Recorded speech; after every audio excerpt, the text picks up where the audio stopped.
Imara it's one of those comprehensive words in Arabic. I mean, it's related to the word for life, Umar, and Amara. Imarat al-Masjid was the caretaking of the masjid. This is what the Quraysh were given. They had Imarat al-Masjid. But it also means Imarat al-Masjid includes just going and praying in the masjid. That's part of Imarat al-Masjid. So when the community prays in the masjid, they're doing Imara. It's bringing to life things.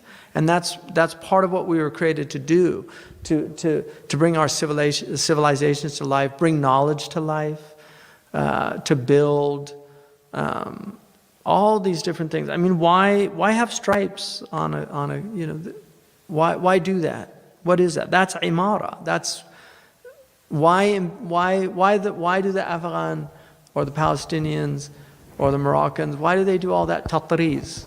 Like, why do they do that? That's Imara. It's ihsan. They're making something beautiful. They're making it more beautiful. It's like this carpet. It could have just been one color, but it was done in a way to make it more beautiful. And that's part of Imara. It's just making things beautiful.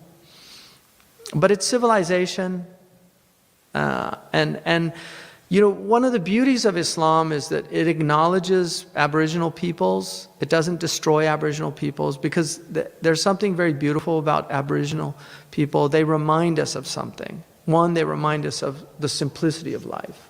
They remind us also that we don't need really very much to live.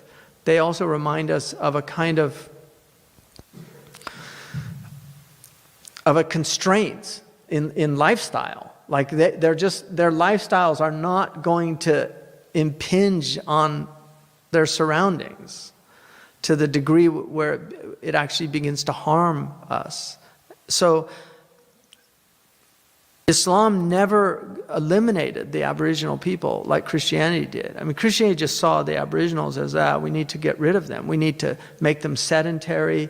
We need to put them in these classrooms and turn them into images of ourselves.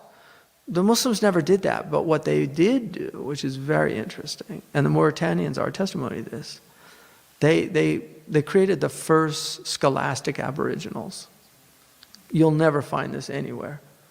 There are Bedouin that teach logic and grammar and rhetoric and mathematics and the atomic theory of al-Baqallani, and they're Bedouin living in tents, drinking, milking their camels.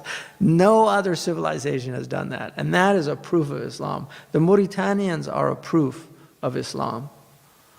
The Zawaya of Mauritania, they're a proof of it. And I saw it with my own eyes, so I'm not exaggerating this.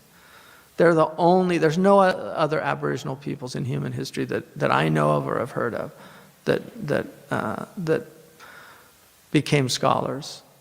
And now some of the greatest scholars in the Muslim world are from these Bedouin who grew up in tents. They're literally now some of the top scholars.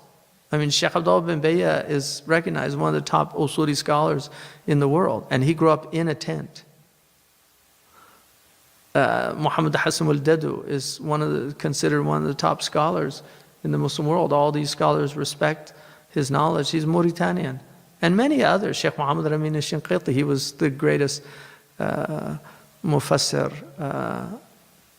Probably maybe he's up there with Tahir ibn Ashur. I mean, those are the two greatest mufassirun of the 20th century.